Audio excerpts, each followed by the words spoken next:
हवेली। हवेली का नाम सुनते ही हमारे दिमाग में पुरानी फिल्मों का ख्याल आने लगता है। भूत या हवेली, ऐसी बहुत सी चीजें।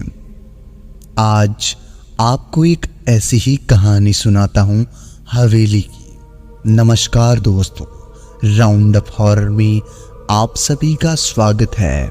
मैं लेकर आया हूं एक ऐसी कहानी जिसे सुनकर आपकी रोंगटे खड़ी हो जाएंगे। अगर इस कहानी को आप अभी रात में सुन रहे हैं तो अंत तक जरूर सुनें। बाहर लॉन में बैठी चाय पी रही थी, साथ ही साथ अखबार की हेडलाइन को भी पढ़ ले रही थी। सहसा मेरी नज़र एक हेडलाइन पर गई।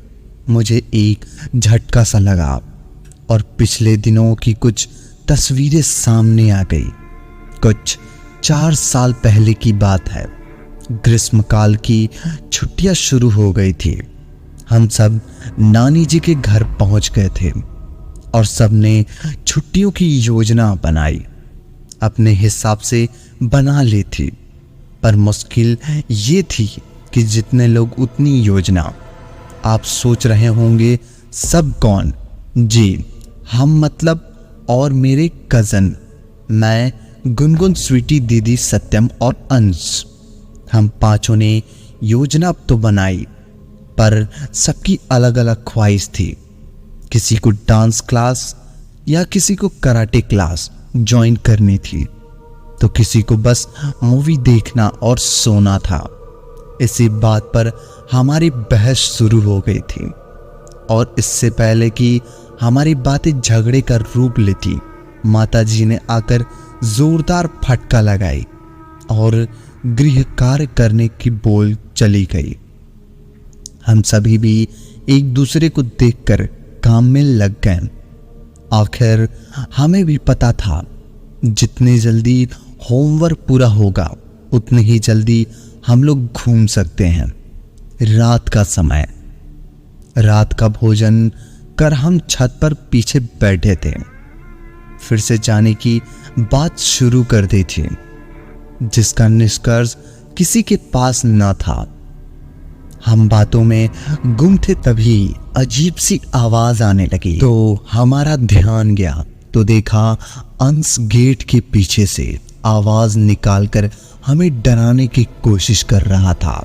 सहसा दीदी स्वीटी ने कहा, मिल गया आइडिया, हमें क्या करना है छुट्टी में। दीदी की बात हम सब सुनकर उत्साहित हो गए और उनके घेरे में बैठ गए। तभी अंश ने कहा, वाह दीदी, जल्दी बताओ क्या करना है। मैं तो बोर ही हो गया, छुट्टी आधी हो गई, पर मम्मा तो होमवर्क ही कराती रहती है। उसकी बात सुनकर हंस दिए। फिर दीदी ने बोला, क्यों ना हम गांव चलते हैं, वहां से वो डरावनी हवेली घूमते हैं। वैसे भी आम भी गिरा हो रहा होगा, चलते हैं ना, बहुत मजा आएगा। ये सुनते ही सब खुश हो गए और हमारा ट्रिप भी फाइनल हो गया। अब बस हम सब होमवर्क पूरा करके पैकिंग करनी थी। 2 दिन बाद आखिर काम सबका पूरा हो गया। पैकिंग हो गई और हम लोग निकल गए अपने गांव के लिए। दीदी अपने स्कूटी से और सत्यम फटफटी, हम लोग बोलकर चिढ़ाते हुए उसे बुलेट से निकल पड़े। नानी जी, मम्मी और मासी ये सब कार से गए। आखिर उन्हें अपने गांव घूमना था। जी सही समझे आप। मैं अंश दीदी के पीछे और गुनगुन सत्यम के साथ। अब ऐसा इसलिए हम तीनों के पास डीएल नहीं है। करीब 4 घंटे बाद हम सब पहुंच गए अपने गांव। वैसे तो सब खाते पीते मौज मस्ती करते रुक रुक कर आए थे, पर फिर भी एक थक चुके थे, इसलिए सबने भोजन किया और पड़ गए बिस्तर पे। उसी दिन शाम का समय, सोने से थोड़ा आराम मिला। सब हाथ मुंह धुलकर आंगन में बैठ गए। चाय का इंतजार भी तभी अंकित का आगमन हुआ। अंकित हमारी मौसी जी का पुत्र। अब चाय के साथ बैठ गए प्लानिंग करने। भूतिया हवेली कब जाना है, कैसे जाना है, क्या क्या ले जाएंगे। आज तो शाम रात में ढल रही थी, तो हमने अलग दिन भूतिया हवेली पर जाने का फाइनल किया और फिर से लग गए बातों में। आपको थोड़ा सा बताते हैं हवेली के बारे में। हमारे गांव से करीबन लगभग 25 से 30 किलोमीटर की दूरी पर एक हवेली है। लोगों के अनुसार 35 साल से खाली पड़ी है, पर किसी को भी सही नहीं पता था क्यों है। सबके पास एक अलग ही कहानी होती है बताने को। 115 कमरे हैं। आलीशान हवेली आज भी वीरान पड़ी है। लोग भूत बांधा का नाम देकर वहां पर जाने से मना करते हैं। अब ये दो इंसानी फितरत है, जिस बात के लिए मना किया जाएगा करते वही है सब। तो इस बात का सच करते हुए मनाही के बाद भी हम लोग निकल पड़े हवेली के दर्शन को। करीब 1 घंटे में हम खड़े थे। हवेली तक पहुंचने वाले मार्ग, हवेली देखने की उत्सुकता सबके चेहरे पर साफ दिख रही थी। तभी हमने सड़क के किनारे ही एक चाय की टपरी दिखी, तो हम लोग वहां पहुंच गए और चाय का ऑर्डर दे दे। पास लगी सीट पर बैठे तभी अंकित ने चाय वाले भैया से पूछा, का हो भैया, ये हवेली कितना दूर है? चाय वाले भैया, अरे बाबू, तुम्हें लोगों को जहां जायक है ज्यादा दूर नहीं है, बस यह सड़क पकड़ के चले जा, बड़ी के हवेली है, दिख जाए तो का। अंकित धन्यवाद कह की रहा था कि गुनगुन ने पूछा, चाचा क्या वो सच में डरावनी है जगह? क्या हुआ था, आपको कुछ पता है, बता दीजिए। चाय वाला भैया, अरे बिटिया, हमहू के कुछ सही नहीं पता है, बस इतना जानते हैं जितना सब सुने हुए हैं। अंश तो उतना ही बता दीजिए चाचा। अरे बबुआ, चाय देते हुए भैया ने कहा, हुआ एक चौकीदार है, उसने पूछ लियो, वो बता दे। चाय खत्म कर कर हम लोग सड़क पकड़ के चल दिए। लगभग 7 मिनट के बाद एक आलीशान हवेली हमारे सामने थी। तभी हमारी नजर एक आदमी पर पड़ी, शायद चौकीदार थे, कि हम लोग उनके पास पहुंच गए और कोई पूछताछ उससे पहले अंश के सवालों का पिटारा खुल गया। अंश, भैया क्या हुआ था यहाँ, कौन रहता था, कहाँ गए सब?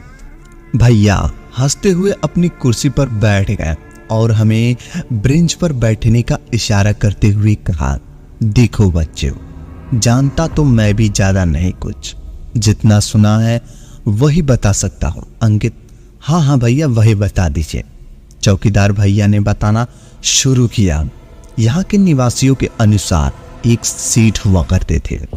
ऐश्वर्य की कोई कमी नहीं थी, बस कमी थी तो एक औलाद की। और कुछ सालों बाद उनके आंगन में लक्ष्मी जी का आगमन हुआ। सेठ सेठानी की खुशियां आसमान पर थी। सेठ ने तो अपनी तिजोरी खोल दी, धन दौलत रुपया पैसा सब हाथों हाथ लौटा रहे थे। और यह हवेली सेठ में एक लौती बेटी के तोहफे में दे दी थी। ऐसे ही एक दिन बीत रहे थे, किंतु 21 वर्ष की आयु में ही राजकुमारी की आकाश में दिन मृत्यु हो गई। और अपनी बेटी के इस सदमे को सेठ सेठानी बर्दाश्त नहीं कर पाए और उन्हें अपने प्राण त्याग दिए। कुछ दिनों तक सुख चिंतकों ने सब कार्य को संभाला, पर कुछ समय में कारोबार ठप हो गया और सारी शानो शौकत पैसा कौड़ी मिट्टी में मिल गई। आज सालों बाद शायद किसी सेठ का नाम क्या है। सेठ सेठानी के जाने के बाद उनकी बेटी की मृत्यु का राज भी अधूरा रह गया। और लोगों का मानना तो यही है, आत्मा का निवास करती है। ऐसे कारण लोग यहाँ आने से डरते हैं और भूतिया हवेली कहकर पुकारते हैं। सत्य भैया, क्या आपने कोई आवाज़ सुनी है कभी? भैया हाँ, कभी कुछ आवाज़ें आती हैं, कभी लगता है कोई चल रहा है, इसलिए जैसे तैसे दिन को ड्यूटी कर लेता पर रात को नहीं रुकता। अच्छा बच्चों, बहुत हुआ, बस इतनी ही कहानी मुझे पता है। चलो अब जाओ, यहाँ मुझे काम है।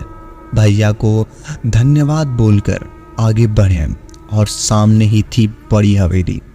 गेट पर नेम प्लेट पर हमारे कदम रुक गए।